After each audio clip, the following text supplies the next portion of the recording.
जय श्री कृष्ण। हे ऋग्वेद, मैं आपको प्रणाम करता हूँ।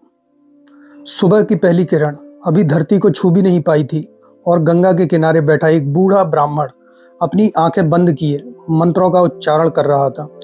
उसकी आवाज में अजीब सी शक्ति थी, जैसे हर शब्द हवा में तैरकर ब्रह्मांड के किसी कोने को छू रहा हो। उसके पीछे बैठा एक युवक, उसका पोता, बड़ी बेचैनी से पूछता है, दादाजी, ये मंत्र आप रोज क्यों दोहराते हो? इनमें ऐसा है क्या? बूढ़े ब्राह्मण ने अपनी आंखें खोली। उनमें समंदर जितनी गहराई थी। बोले, बेटा, ये सिर्फ मंत्र नहीं है, ये वो आवाज है जो सृष्टि के पहले दिन गूंजी थी। ये ऋग्वेद है। वो किताब नहीं, वो अनुभव है जो हमारे पूर्वजों ने तब देखा जब उनकी चेतना ब्रह्मांड से एक हो गई। आज हम बात करने जा रहे हैं उस ग्रंथ की जो इंसानियत का सबसे पुराना लिखित ज्ञान है, जिसे सुनकर आपको लगेगा कि हजारों साल पहले के लोग आज के वैज्ञानिकों से कहीं ज्यादा समझदार थे।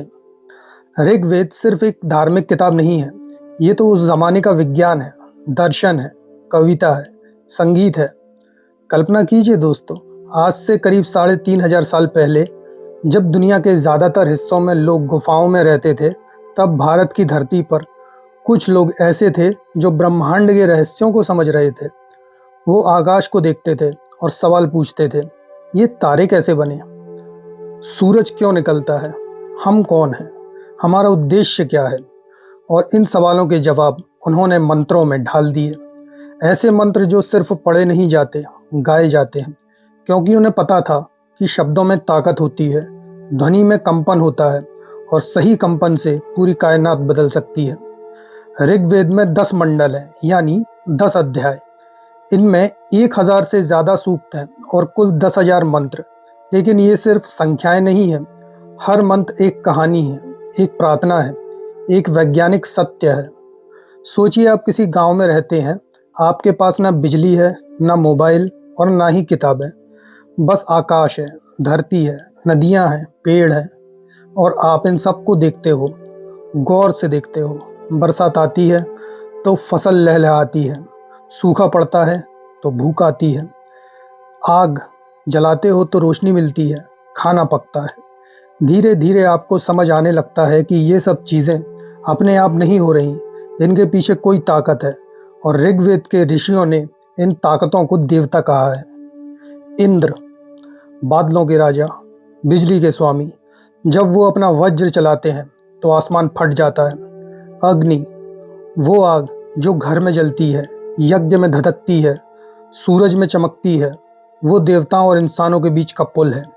वरुण, समंदर के रखवाले, सच्चाई के देवता जो हर इंसान के कर्मों को देखते हैं। सूर्य, रोज सुबह उगते हैं, अंधेरे को भगाते हैं, जिंदगी देते हैं। और उषा, भोर की देवी, जो हर सुबह लाल साड़ी पहनकर आकाश में नाचती है। लेकिन ये देवता सिर्फ कहानियां नहीं है, ये प्रकृति की शक्तियों के प्रतीक हैं। ऋग्वेद के ऋषि जानते थे कि हम प्रकृति के हिस्से हैं, इसके मालिक नहीं। इसलिए उन्होंने इन शक्तियों का सम्मान किया, उनसे प्रार्थना की और उनसे सीखा। एक मंत्र है ऋग्वेद में, बहुत खूबसूरत।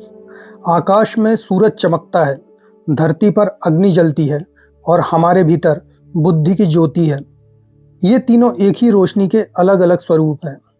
सोचिए, कितनी गहरी बात है। आज का विज्ञान भी यही कहता है ना, कि सब कुछ ऊर्जा ही तो है। सूरज की रोशनी हो या हमारे दिमाग की सोच, सब ऊर्जा के अलग अलग रूप हैं। और फिर वो सबसे मशहूर मंत्र, गायत्री मंत्र, जिसे आज भी करोड़ों लोग रोज दोहराते हैं।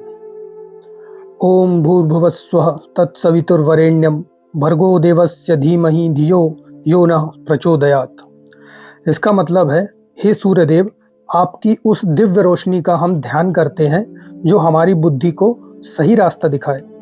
ये सिर्फ प्रार्थना नहीं है, ये एक याद दिलाना है कि असली रोशनी बाहर नहीं, भीतर चाहिए।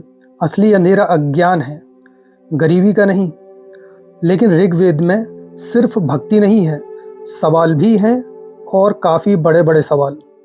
एक पूरा सूक्त है जिसे नासदीय सूक्त कहते हैं। इसमें सृष्टि की रचना के बारे में पूछा गया है। ना तो कुछ था, ना कुछ नहीं था, ना दिन था, ना रात थी, ना मौत थी, ना अमरता। फिर ये सब कैसे बना? किसने बनाया? क्या उसे भी पता है कि उसने क्यों बनाया? आज से हजारों साल पहले, जब दुनिया भर में लोग मानते थे कि किसी देवता के एक दिन में सब बना दिया, तब भारत के ऋषि ये सवाल पूछ रहे थे। वो कह रहे थे, हम नहीं जानते, शायद कोई जानता भी नहीं।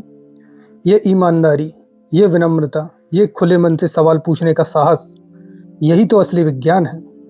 और फिर है समाज की बात।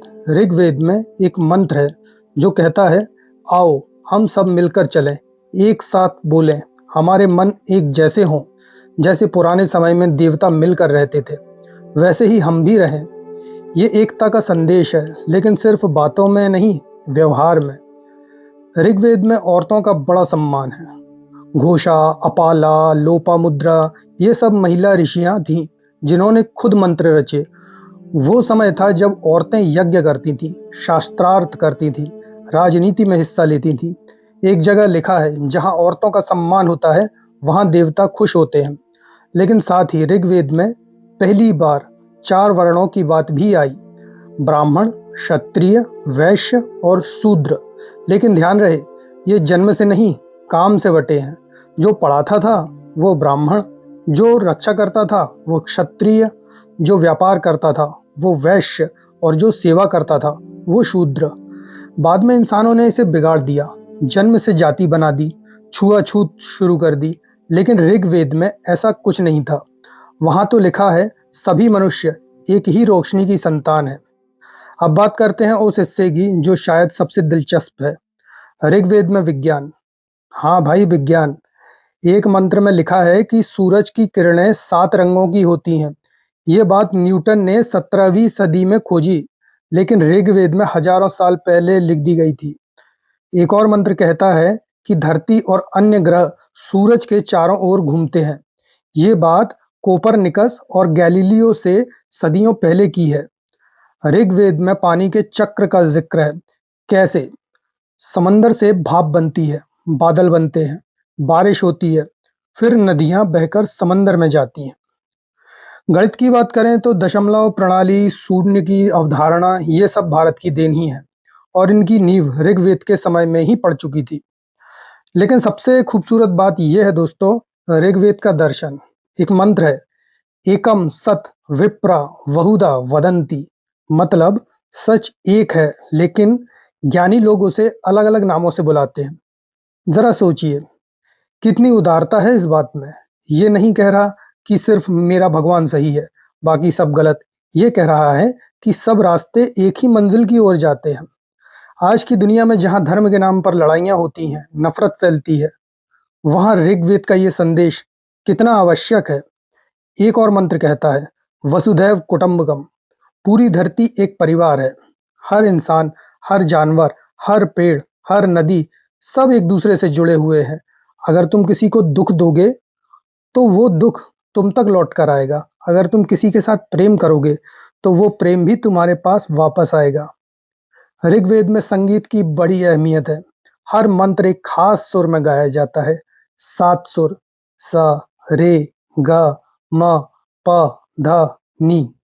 इन्हीं से तो पूरी दुनिया का संगीत बना है। और योग की बात करें तो ऋग्वेद में ध्यान का जिक्र है। कहा गया है कि जब तुम बिल्कुल शांत बैठ जाते हो, जब तुम्हारे मन में कोई विचार नहीं रहता, तब तुम्हें असली सच का अनुभव होता है। आज पूरी दुनिया योग और मेडिटेशन सीख रही है, लेकिन इसकी शुरुआत यहीं से हुई थी। अब आप सोच रहे होंगे, ये सब तो बहुत अच्छा है, लेकिन आज की जिंदगी में इसका क्या फायदा? देखिए दोस्तों, ऋग्वेद आपको ये सिखाता है कि जिंदगी सिर्फ पैसा कमाने और सामान जोड़ने में नहीं है। जब आप सुबह उठकर सूरज को देखते हैं, तो एक पल रुक जाइए, सोचिए कि ये सूरज करोड़ों किलोमीटर दूर से रोशनी भेज रहा है ताकि आप जी सकें। कितना अद्भुत है ना ये? जब आप खाना खाएं तो याद रखिए कि ये खाना धरती ने उगाया है, बारिश ने सींचा है, किसी किसान ने मेहनत से उगाया है। सिर्फ निवाला मुंह में मत डालिए, आभार से भरकर खाइए। जब आप किसी से बात करें तो सुनिए, सिर्फ जवाब देने के लिए नहीं, समझने के लिए सुनिए, क्योंकि हर इंसान में वही रोशनी है जो आप में है। ऋग्वेद की एक और खूबसूरती है, उसमें कोई डर नहीं है। बाकी धर्मों में अक्सर कहा जाता है ऐसा मत करो वरना नरक में जाओगे, लेकिन ऋग्वेद कहता है ऐसा करो क्योंकि ये सही है, ऐसा करो क्योंकि इससे तुम बेहतर इंसान बनोगे। वो तुम्हें डराता नहीं, प्रेरित करता है। वो तुम्हें गुलाम नहीं बनाता, आजाद करता है। एक मंत्र में लिखा है, तमसो माँ ज्योतिर्गमय, अंधेरे से रोशनी की ओर ले चलो, अज्ञान से ज्ञान की ओर, नफरत से प्रेम की ओर, डर से साहस की ओर। ये सिर्फ प्रार्थना नहीं है, ये जीने का तरीका है। कभी कभी लगता है कि हम आधुनिक युग में जी रहे हैं, सब कुछ नया है। लेकिन सच तो ये है कि जो सवाल आज हम पूछ रहे हैं वो हजारों साल पहले भी पूछे गए थे। मैं कौन हूँ, मेरा मकसद क्या है, मौत के बाद क्या होगा, खुशी कैसे मिलेगी। और ऋग्वेद के ऋषियों ने इन सवालों के जवाब खोजे। शायद पूरे जवाब नहीं, क्योंकि कुछ सवालों के पूरे जवाब होते ही नहीं, लेकिन उन्होंने एक रास्ता दिखाया। वो रास्ता है जिज्ञासा का, सवाल पूछने का, खुले मन से सीखने का, प्रकृति का सम्मान करने का, इंसानियत से प्यार करने का। आज जब दुनिया इतनी बटी हुई है जाति, धर्म, देश, भाषा के नाम पर, तब ऋग्वेद की जरूरत पहले से ज्यादा है। वो हमें याद दिलाता है कि हम सब एक हैं, हम सब उसी मिट्टी से बने हैं, हम सब उसी हवा में सांस लेते हैं, हम सब उसी आकाश के नीचे सपने देखते हैं। ऋग्वेद कोई पुरानी धूल भरी किताब नहीं है, ये एक जीवंत परंपरा है। आज भी लाखों लोग इसके मंत्र गाते हैं, आज भी इसकी शिक्षाएं लोगों की जिंदगी बदल रही हैं। मैं आपको एक आखिरी कहानी सुनाता हूँ। बहुत साल पहले एक विदेशी विद्वान भारत आया। उसने ऋग्वेद के बारे में सुना था। उसे लगा ये कोई जादू टोने की किताब होगी, लेकिन जब उसने इसे पढ़ा तो रो पड़ा। उसने कहा, मैंने अपनी पूरी जिंदगी दुनिया भर की किताबें पढ़ी, लेकिन ऐसी गहराई, ऐसी सुंदरता, ऐसा ज्ञान मैंने कहीं नहीं देखा। ये किताब नहीं, ये तो मानवता का खजाना है। और सच में ऋग्वेद एक खजाना है, लेकिन खजाना तभी काम आता है जब उसे खोला जाए। अगर वो तिजोरी में बंद रहे तो बेकार है। तो अगर आप चाहते हैं कि आपकी जिंदगी में अर्थ आए, शांति आए, समझ आए, तो ऋग्वेद को पढ़िए। जरूरी नहीं कि संस्कृत में पढ़ें, हिंदी में भी बढ़िया अनुवाद है। बस खुले मन से पढ़िए, और जब पढ़ें तो सिर्फ शब्दों को मत पढ़िए, इसके पीछे की भावना को महसूस कीजिए। उस ऋषि की आंखों से दुनिया को देखने की कोशिश कीजिए जिसने हजारों साल पहले वो मंत्र रचा था। आज की रात जब आप आकाश में तारे देखें तो याद रखिएगा, वो तारे नहीं हैं, वो ऋग्वेद के ऋषियों ने देखे थे। आज की सुबह जब सूरज निकले तो ये याद रखिएगा, वो सूरज वही है जिसे उन्होंने देवता माना था। और आज जब आप किसी इंसान से मिलें तो याद रखिएगा, उसमें भी वही रोशनी है जो आप में है, वही आत्मा, वही चेतना, वही ब्रह्म। ऋग्वेद का सबसे बड़ा संदेश यही है, तुम अकेले नहीं हो, तुम कमजोर नहीं हो, तुम एक छोटे से इंसान भर नहीं हो, तुम इस विशाल ब्रह्मांड का हिस्सा हो। तुम्हारे भीतर वही शक्ति है जो सूरज को जलाती है, नदियों को बहाती है, फूलों को खिलाती है। बस जरूरत है उस शक्ति को पहचानने की, उसे जगाने की, उसे जीने की। तो चलिए, आज से नहीं, अभी से, इसी पल से हम सब मिलकर वो रास्ता चले जो ऋग्वेद ने दिखाया था। अंधेरों से रोशनी की ओर, अज्ञान से ज्ञान की ओर, नफरत से प्रेम की ओर, और अपने छोटे से मैं से उस विशाल हम की ओर जिसमें पूरी कायनात समा जाती है। क्योंकि जैसा ऋग्वेद कहता है, सत्यमेव जयते, सत्य ही जीतता है हमेशा। जय श्री कृष्ण।